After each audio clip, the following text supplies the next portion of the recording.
지난주에는 연합 예배를 드리느라 말씀을 우리가 건너뛰었는데, 하나님을 기쁘시게 하라라는 말씀으로 세 번째 주의 말씀을 드립니다. 자, 지나간 시간에 말씀을 드렸던 것 가운데 다윗에 대한 말씀을 우리가 드렸습니다. 다윗의 삶이 하나님을 기쁘시게 하는 삶이었다라고 말씀드렸습니다. 여러분, 왜 다윗의 삶을 살아가는데 하나님이 기뻐하는 삶을 살아드렸나? 그건 다른 게 아니라 예배하는 삶이었습니다. 하나님 앞에 예배하는 삶. 여러분, 그 예배 가운데 보면 다윗이 늘 즐겨했던 찬양도 있고요, 하나님 앞에 늘 고백하는 기도도 있었고요, 언제가 힘들고 어려울 때마다 하나님의 도우심을 구하는 간절한 기도, 간구가 있었습니다. 그리고 주를 위해서 헌신하고 주를 위해서 결단하고 이렇게 하는 모든 것이 예배 안에 들어있더라는 겁니다. 그러니까 하나님 앞에 정성껏 예배를 잘하면 하나님이 기뻐하시는 삶을 우리 모두가 살아갈 수가 있습니다. 그래서 하나님이 기뻐하시는 삶이 뭐냐? 여러 가지가 있지만 그 가운데 예배였다라는 거예요. 그래서 성경 가운데 나타난 많은 믿음의 사람을 우리가 돌아보니까 하나님께서 어떤 사람에게 관심이 있었든, 어떤 사람을 불러든, 어떤 사람을 축복하셨는가 보니까 예배할 줄 아는 사람이었습니다. 어디서나 하나님 앞에 제단을 쌓고 경건히 예배하는 자, 그들에게 하나님은 관심이 있었다라는 거예요. 그러니까 하나님께서 누구를 통해서 기뻐하느냐? 예배하는 삶을 통해서 기뻐하시더라는 거예요. 여러분, 아브라함을 보십시오. 가는 곳마다 제단을 쌓습니다. 그가 가서 머무르는 곳, 그곳이 예배하는 장소입니다. 하나님 앞에 나아가는 건 다른 게 아니라 예배하는 삶이었습니다. 그 예배하는 삶 가운데 믿음의 조상이 되는 하나님의 풍성한 축복을 누리게 되었습니다. 이삭을 보십시오. 아버지 아브라함을 닮아서 예배하는 삶이었습니다. 꽤 많았던 야곱을 보십시오. 그가 광야에서 노숙하는 가운데서도 얼마나 고난이 많고 두려움이 많은 시간입니까? 그런 장소 가운데서도 하나님 앞에 예배하는 가운데 하나님이 보여주시는 이상을 보게 됩니다. 사닥다리가 쭉 내려오더니 천사들이 오르락 내리락 하는 가운데서 하나님의 또 다른 음성을 듣게 됩니다. 여러분, 가장 힘들고 어려운 순간에 뭘 했느냐? 예배했거든. 그 외에 하나님이 부르시는 수많은 종들이 다 예배하는 삶이었습니다. 그러다가 구약 성경 가운데쯤 나타나는 다윗을 보면요, 예배하는데 어떻게 철저히 예배하는지, 그가 살아가는 삶 전체가 예배였습니다. 매일같이 찬양을 드리고 그는 하나님 앞에 성전에 나서 예배하는 것을 즐겼던 사람입니다. 심지어 전쟁터에 가서도 승리하고 나면 돌아와서 하나님의 성전에서 예배하고 그리고 또 다시 전쟁터를 향해 달려갔던 사람입니다. 예배하는 삶, 이게 여러분 하나님 앞에 가장 기쁨을 드릴 수 있는 삶이라는 거예요. 그러니까 오늘 우리 삶 가운데 예배를 빼버리고 하나님 앞에 다른 걸 가지고 기쁘시게 드리려고 하면 여러분 믿음 생활이 잘못되는 거지요. 그래서 믿음 생활 가운데 가장 기본이 뭐냐? 예배라는 거예요. 예배. 봉사하는 일도 있고 먼 곳에 나가서 선교하는 일도 있고 우리의 삶 가운데 하나님 말씀으로 순종하는 삶이 많이 있지만 그 다른 어떤 것보다 하나님 앞에 예배하는 삶이 우선입니다. 예배.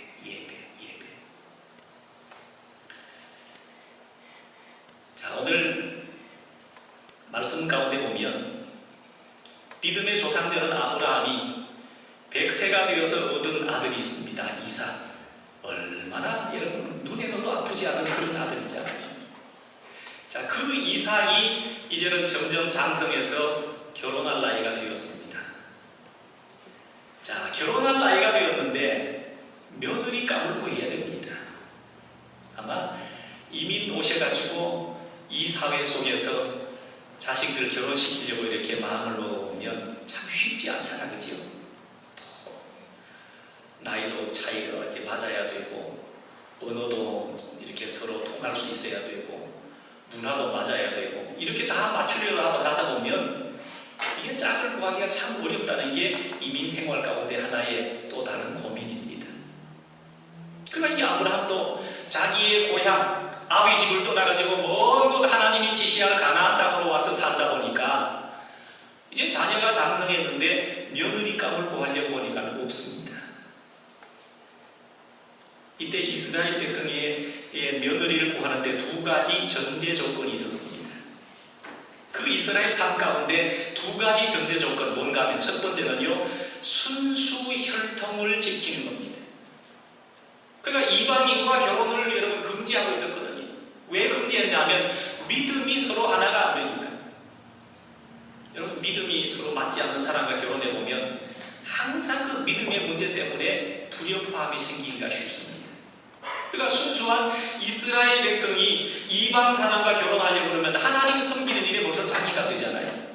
그러니까 서로 이게 안 맞는 거예요.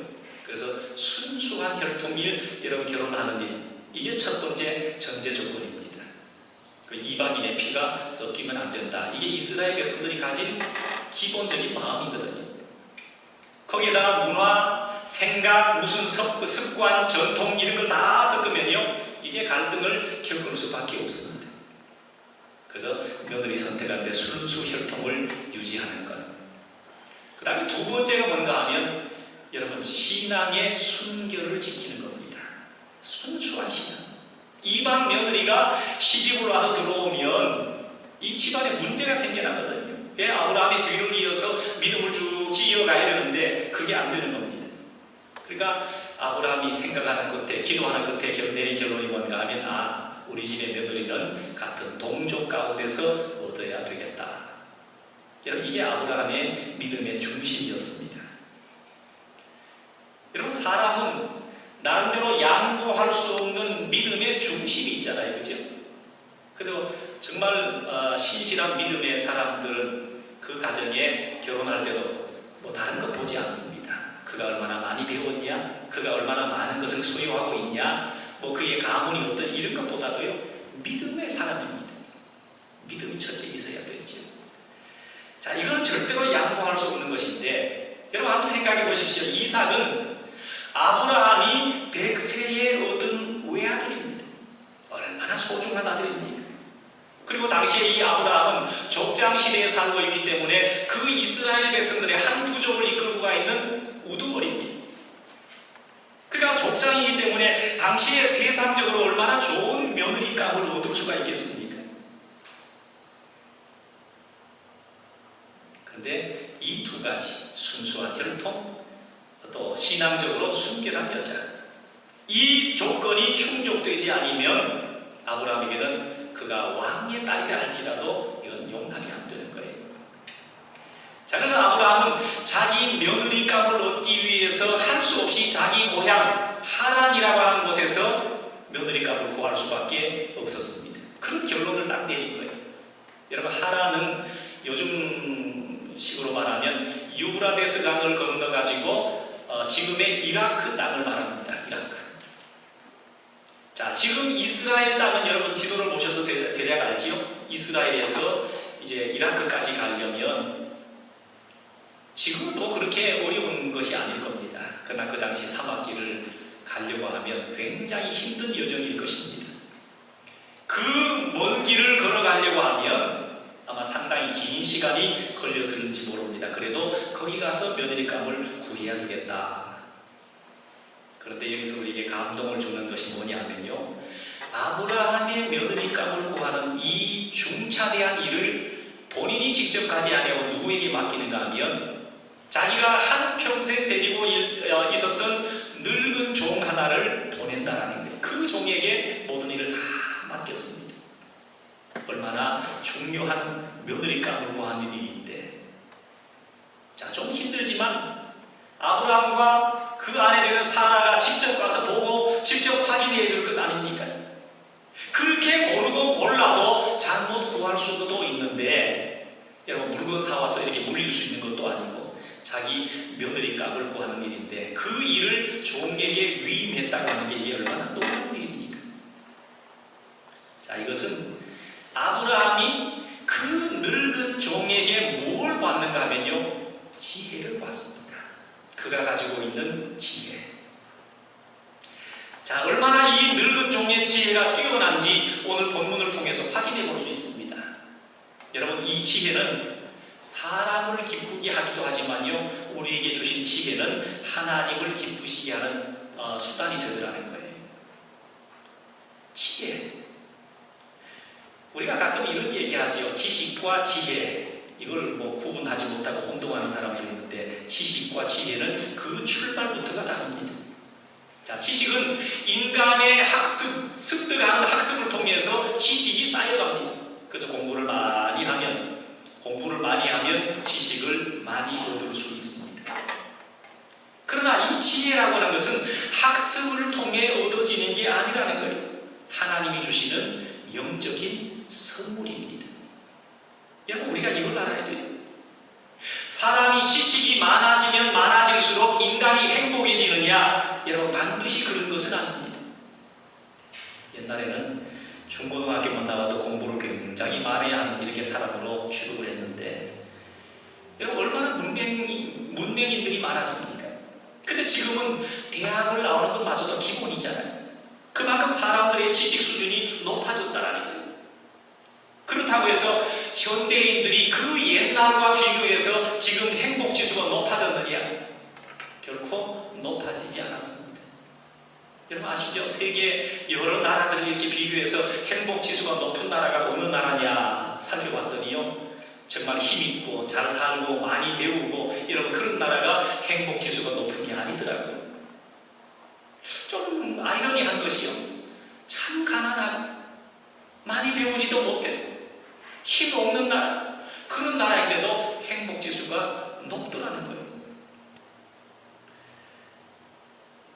오늘날 지식이 정말 많이 쌓였다고 생각하는데, 이 현대에 그 옛날과 비교해서 자살하는 사람도 많아졌고요, 이혼하는 사람도 많아졌고요. 왜 그런지 모르겠습니다. 그가 지식이 곧 행복은 아니더라는 거죠. 그래서 성경 가운데 보니까 전도서 1장 18절 말씀에 이렇게 말씀하고 있습니다. 지식을 더하는 자는 근심을 더하느니라. 사람이 지식이 없을 때는요, 그저 행복하게, 무지하지만 행복하게 살아갈 수 있는데, 뭘 알고 나니까 그것이 근심의 시작이 되더라는 거예요. 그러나 지혜는 여러분 다릅니다. 지혜는 많으면 많을수록 인간을 행복하게 만들 뿐만 아니라 하나님의 영광을 드러내는 삶을 살게 됩니다. 그래서 우리가 하나님이 기뻐하시는 일이 뭘까? 여러분, 지혜의 삶을 살아가는 거예요. 여러분, 지혜를 한마디로 얘기하기가 참 어렵지요. 그래서 이스라엘은 탈무드라고 하는 책을 이렇게 지어가지고 위로부터 흘러내려오는 아주 지혜로운 지혜에 대한 얘기를 이렇게 실어놓은 책들인데, 그 책을 읽으면서 지혜를 쌓아갔다고 합니다. 우리가 하나님 앞에, 많은 사람들 앞에 어떻게 지혜의 삶을 살아갈 수 있을까? 여러분, 이게 지혜를 한마디로 뭐 이렇게 비유해서 설명하기 어렵지만, 제가 이번 주간에 읽은 글 가운데 하나가 이게 지혜가 될는지 모르겠습니다. 피어슨이라고 하는 미국의 유명한 과학자가 있는데요, 캘리포니아 주정부에서 이 피어슨 교수가 하여금 그가 전국을 다니면서 순회하면서 강의해 줄 것을 요구했습니다. 그래서 항상 이렇게 다 같이 다닐 수 있는 차를 한 대 제공을 하고, 운전사를 이렇게 포함해 가지고 이렇게 모든 이렇게 강의하는 데 어렵지 않도록 모든 걸 다 제공을 했습니다. 그래서 이 피어슨 교수는 자기에게 제공한 승용차를 타고서 전국을 다니면서 강의를 했습니다. 자, 그 강의를 할 때면 자기 차를 운전해주는 운전사가 항상 강의실 뒷자리에 앉아가지고 강의를 쭉 듣습니다. 그리고 강의를 마치면 또 이 교수를 배워서 다른 곳을 이동해 가고, 그 강의를 듣다 보니까 서당계 3년이면 뭘 한다고요? 강의를 이 운전수가 쫙 들어서 전부 강의 내용을 알게 되었습니다. 자, 하루는 다른 장소로 이동을 하는 중에 운전사가 농담으로 이렇게 얘기를 했습니다. 교수님, 저는 교수님의 강의를 수십 번 듣다 보니까 이제 그 강의를 다 알아버렸습니다. 교수님이 뭘 강의하는지, 그 다음 내용이 무엇인지를 제가 다 알아서 이제는 저보고 강의를 하라고 해도 교수님과 똑같이 토시 하나 틀리지 않고 강의할 수 있을 것 같습니다. 그 얘기를 들은 이 피얼슨 교수가 장난기가 좀 발동해가지고요. 그래? 그럼 오늘 저녁 강의는 자네가 한번 해볼게. 내가 운전수인 것처럼 뒤에 앉을 테니까 자기가 앞에 서서 한번 해보라. 그래서 이제 운전수와 교수가 역할이 바뀌어졌습니다. 자, 운전사가 피얼슨 교수 역할을 하면서 앞에 강의를 하는데 강의 처음 시작에서부터 마칠 때까지 토시 하나 틀리지 않고 명강의를 수십 번 들어서 암기한 것처럼 암기한 대로 쭉 일모의 강의를 탁 마쳤습니다. 강의를 마치니까 모든 강의를 듣는 청중들이요 박수를 치면서 명강의였다. 그러니까 이 교수도 감탄을 한 거예요. 거기까지는 좋았는데 그 가운데 어떤 학생이 손을 하나 착 들더니 질문이 있습니다. 질문을 해보니까 그 강의 내용 가운데 의문나는 사항을 막 이건 이렇고 저건 저렇고 한데 교수님 이거 어떻게 생각합니까? 전혀 생각지 못한 뜻밖의 질문이 딱 던져졌습니다. 운전사가 당황을 한 거예요. 이거 어떻게 해야 되나? 그때 운전기사가 굉장히 지혜로웠던 사람인가 봐요. 그랬더니 그 학생을 향해서 참 좋은 질문을 했다. 학생이 질문한 그 질문은 내 강의 중에 가장 기본되는 내용인데 그것도 잘 이해를 못 하시겠냐고. 저기 뒤에 앉아있는 내 운전기사가 아주 거기에 대해서는 뭐 그런 정도인데 운전기사도 다 알 수 있는 내용이니까 운전기사가 잘 대답해 줄 거라고. 운전기사 일어나서 한번 대답해 보라고. 그러니까 피얼슨 교수가 직접 일어나서 그 질문에 대해서 이건 이렇고 저건 저렇고 해서 그 강의의 전체 내용을 일모에 다 이렇게 이해가 가도록 설명을 해 주었다는 얘기입니다. 이게 이런 게 지혜가 될 수 있을지 모르겠습니다. 자, 오늘 본문에 아브라함의 늙은 종이요 드디어 자기 아브라함의 고향인 하란 땅에 도착을 딱 했습니다.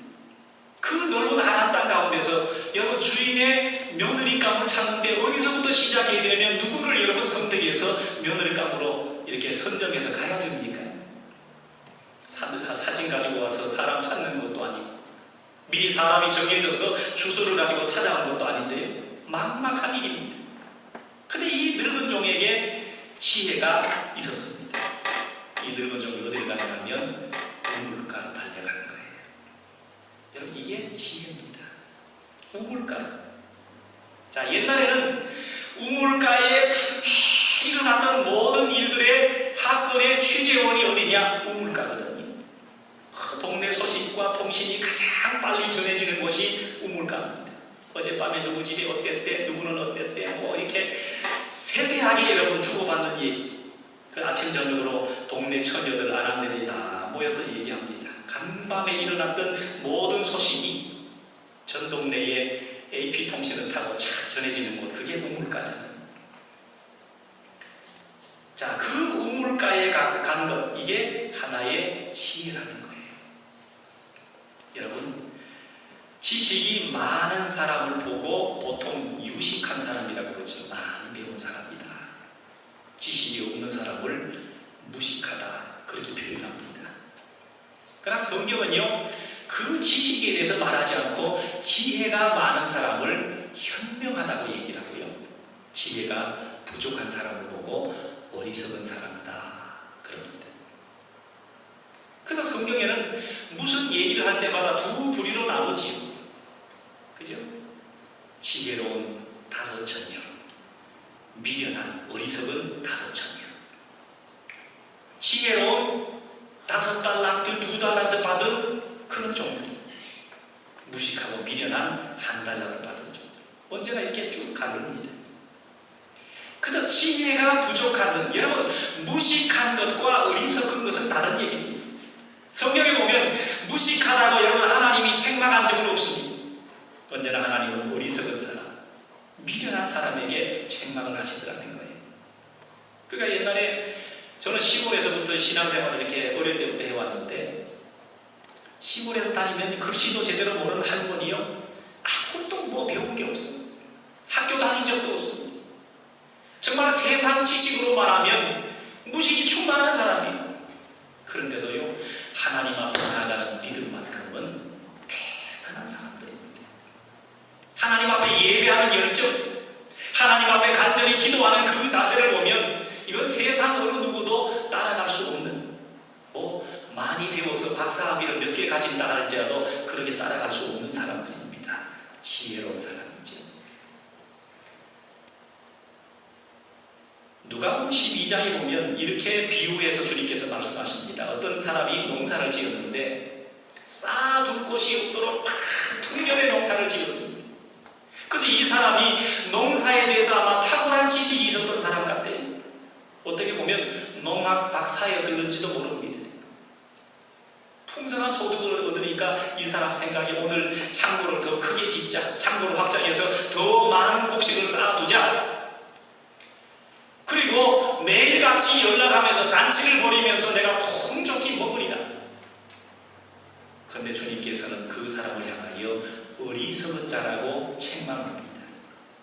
자, 누가복음 12장 20절에 하나님은 이르시되 어리석은 자여 오늘 밤에 네 영혼을 도로 찾으리니 그러면 내 준비한 것이 누구의 것이 되겠느냐.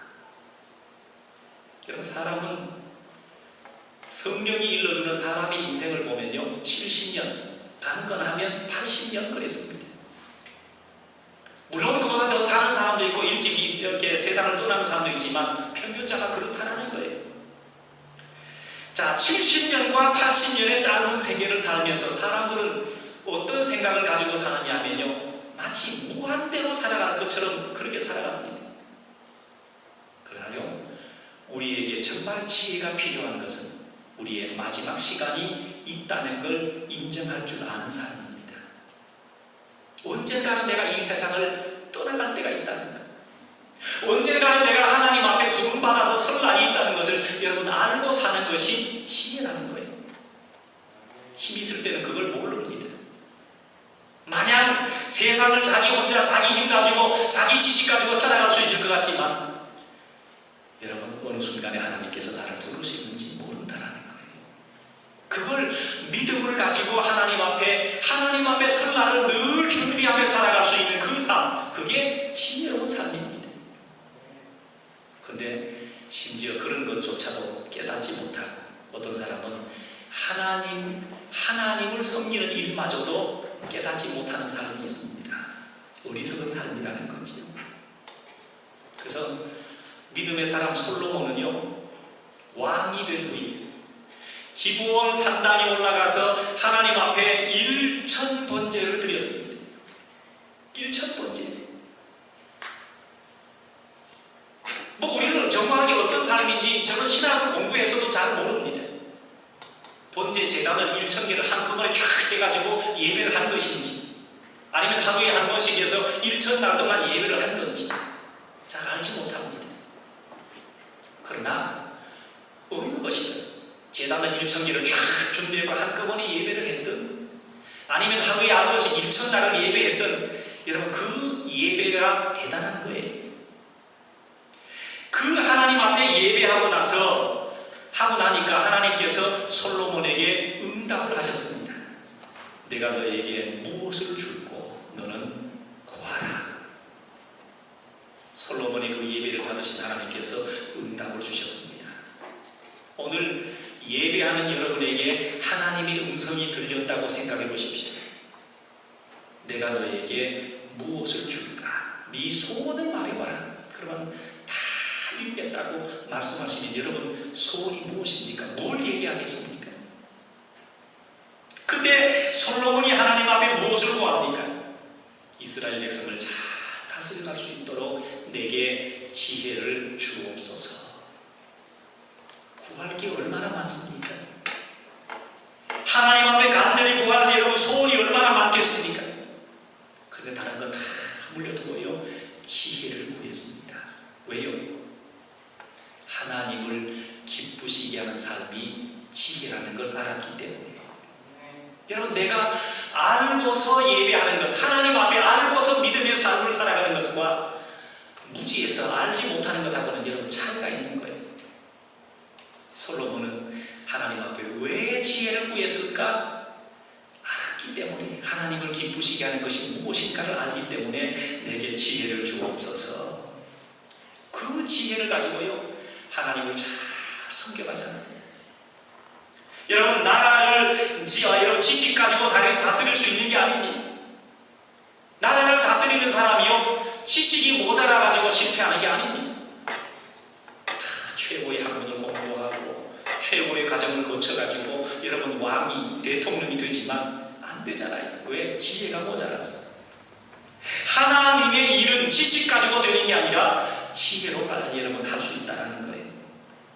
그래서 지혜는 하나님이 주신 영적인 선물입니다. 때문에 우리가 기도해야 될 이야기가 많이 있지만 오늘 하나님 앞에 정말 기도해서 구해서 얻어야 될 것은 지혜라는 거예요. 오늘 우물가에 있는 이 늙은 종을 보십시오. 혹시 이 우물가에 물을 기르러 나가시가 있을 것 같은데 짐승에게도 물을 마시게 하는 그 여인이 있으면 그 여인으로 정하겠습니다. 왜 그랬을까요? 하찮은 짐승에게조차 사랑을 베풀 수 있는 여인이라면 이건 두말할 것 없다라는, 얼마나 지혜로운 마음입니까? 그렇게 해서 얻은 며느리가 누구냐 하면 이삭의 부인된 리브가였습니다. 리브가. 레베카 아시지요? 야고보서 1장 5절 말씀이 이렇게 말씀하고 있습니다. 너희 중에 누구든지 지혜가 부족하거든 모든 사람에게 후히 주시고 꾸짖지 아니하시는 하나님께 구하라. 그리하면 주시리라.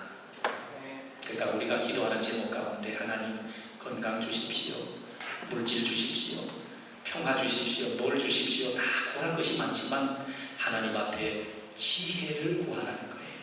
이 지혜가 하나님을 기쁘시게 하는 삶을 살게 된다라고 말씀합니다. 오늘 하나님을 기쁘시게 하는 일에 최선을 다해가는 저와 여러분 되실 수 있기를 주님의 이름으로 축원합니다.